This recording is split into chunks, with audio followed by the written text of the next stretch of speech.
Hola clase. Today we will be looking at pronouns with prepositions. There's a short introduction to what pronouns are if you need to practice that or review. I'll assume that you know what your pronouns are already and go straight to the pronouns that are used with prepositions. So in Spanish, the first person may be me, yo with a particular preposition, and migo with another one. Ti, tigo, and tú, él, ella, and usted.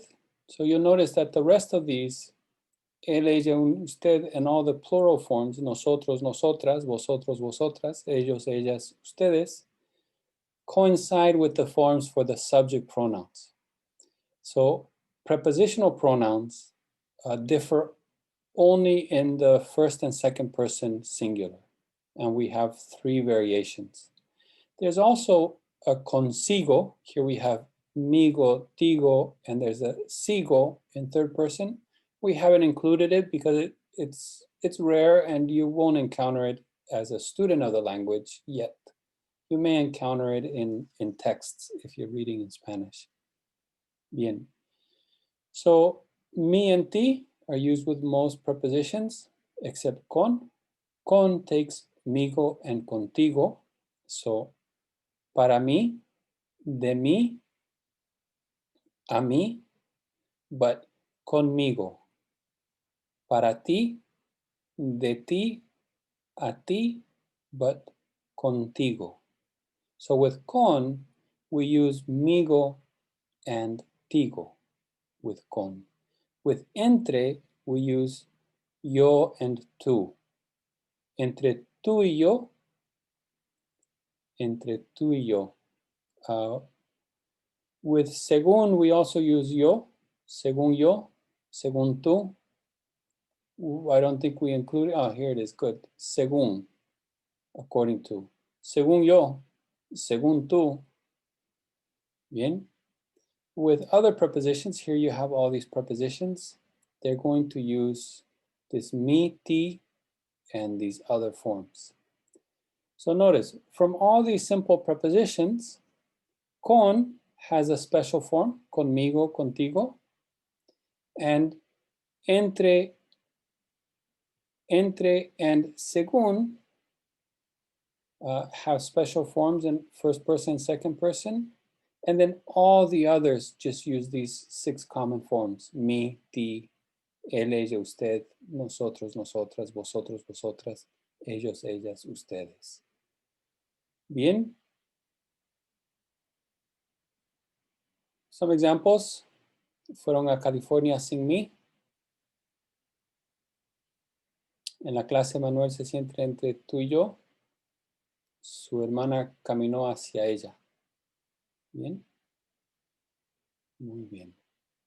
Lastly, we wanted to clarify a little bit a couple of pronouns, prepositions, pardon me, a couple of prepositions that are problematic for English speakers learning Spanish.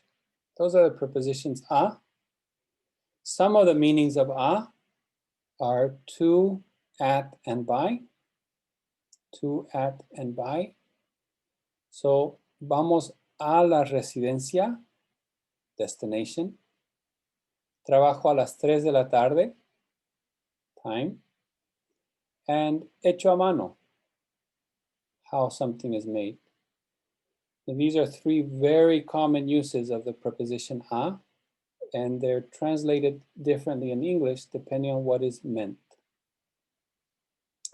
Secondly, the preposition en, which again has many meanings in English, more than we have listed here. But these are the main ones. At, in for time, in, inside for location, on, location, and by, means. So for instance, here's an example of each one. Trabajo en la residencia estudiantil, location. Static location is en. Trabajo en 2 horas, time, right? Deadline.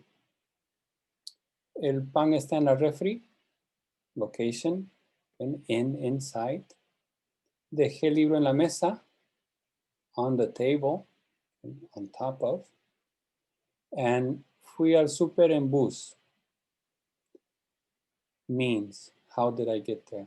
En bicicleta, en bus. Bien. So these are some of the meanings. And now you're in second semester, you should familiarize yourselves a little bit more. So you don't use a when you mean at if it's location. So a common error is like trabajo a Target, por ejemplo.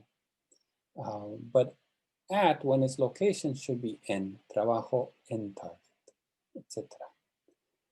Bien. Here we have the prepositions de and a that set a limit. De lunes a viernes es la semana hábil. De sábado a domingo es el fin de semana, etc. And the two obligatory contractions in Spanish, al and del. Remember, these do not contract if the el is part of the name of the place. It doesn't contract.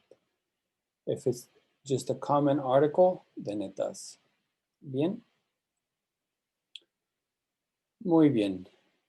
And then as a reminder, whenever you have a verb after a preposition in Spanish, it has to be the infinitive form.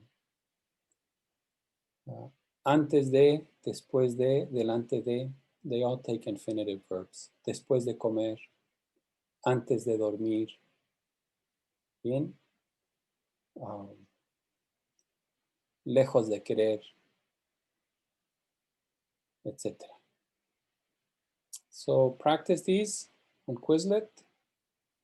Practice the A versus N on Quizlet, and then take these a couple quizzes.